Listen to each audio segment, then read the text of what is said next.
আসসালামু আলাইকুম। প্রথমে সকলকেই জানাই ঈদ মোবারক। কেমন কাটলো আপনাদের ঈদ? আপনারা কে কোথা থেকে ঈদ করছেন সেটা কিন্তু কমেন্টে জানাবেন।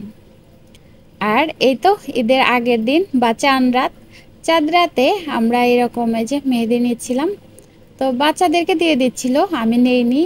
তো এই যে আমার মেয়েকে দিয়ে দিয়েছে এবং আমার ভাসুরের মেয়েকে দিয়ে দিয়েছে, দেখেন তো অনেক সুন্দর করে দিয়ে দিয়েছে। তো এখন মেয়েকে দিয়ে দিয়েছি, মেয়ে তো অনেক খুশি, সে মেহেদি পরবে। তো আমাদের ঈদ কিভাবে কাটলো সেটা অল্প অল্প করেই আপনাদের সাথে শেয়ার করব। তো আপনারা যদি চান আপনাদের কি ঈদ কেমন কাটলো সেটা কিন্তু অবশ্যই কমেন্টে জানিয়ে দিতে পারেন। তো এদিকে তো আপনাদের ভাইয়া মেহেদি দিচ্ছে আর আমরা চারিপাশে বসে কিন্তু অনেক গল্প করছি। এই যে নাস্তা খাও। নাস্তা বাহিরেই দিলাম, ঘরের মধ্যে অন্ধকার, আসলে কারেন্ট সমস্যা। ঈদের খাবে ঈদের দিন সকালবেলা বিসমিল্লাহির রহমানির রহিম সকালবেলা শুরু করলাম। ঈদের দিন সকালে মিষ্টি খেতে হয়। দীর্ঘ 1 মাস পরে সকালবেলা খাচ্ছি, খুব ভালো লাগতেছে। 1 মাস সারাদিন খাইতে পারি নাই, খালি রাতে আর রাতে খাইছি। এখন সকালবেলা খাওয়া শুরু করছি, ভালো লাগতেছে। আপনাদের ভাইয়া কিন্তু নাস্তা খেয়ে চলে গেছে মাঠে নামাজ পড়তে।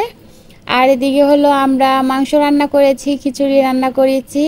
তো খেয়েছে, খাওয়ার পরে হলো আমি একা একাই খাচ্ছি। তো সব সময় আসলে সবাই একসাথে হলে একসাথে খেতে পারি না, কারণ মানুষজন অনেক থাকলে কিন্তু সবাই একসাথে বসে না, কারণ একজন এক কাজে ব্যস্ত বা বন্ধুদের সাথে আড্ডা দেয়।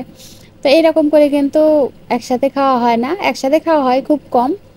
তো এখন আমি আলাদাই খেয়ে নিচ্ছি, মানে একলাই খেয়ে নিচ্ছি। তো এই ফাঁকে আপনাদের সাথে একটু শেয়ার করছি যে আমরা রান্না করেছিলাম খিচুড়ি এবং গরুর মাংস। তো আমার মনে হয় সব বাড়িতেই ঈদে এরকম খিচুড়ি এবং গরুর মাংসই হয়। তো এদিকে হলো আপনাদের ভাইয়া মাঠে যাচ্ছিল, তো ওইখান থেকে আমার জন্য একটু ভিডিও করে এনেছে, তো সেটাই আপনাদের সাথে শেয়ার করছি যে আমাদের গ্রামের মাঠ আমরা কিভাবে নামাজ পড়ি সেটাই আপনাদের সাথে একটু শেয়ার করছি। কারণ যারা গ্রামে থাকেন তারা তো জানেন যে কিভাবে আমরা ঈদ উদযাপন করি, আর যারা শহরে থাকেন আমার মনে হয় তারা কিন্তু এই আনন্দটা উপভোগ করতে পারেন না।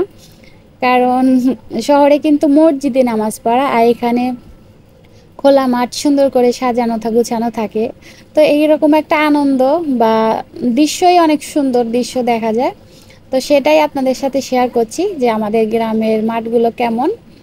তো এই তো আপনারা দেখতে থাকেন, আশা করছি আপনাদের কাছে একটু হলেও ভালো লাগবে। আর যদি ভালো লাগে তাহলে প্লিজ একটা লাইক, একটা কমেন্ট, একটা শেয়ার করতে পারেন। আর যদি খুব বেশি ভালো লেগে থাকে পরিবারের সবার সাথে শেয়ার করতে পারেন।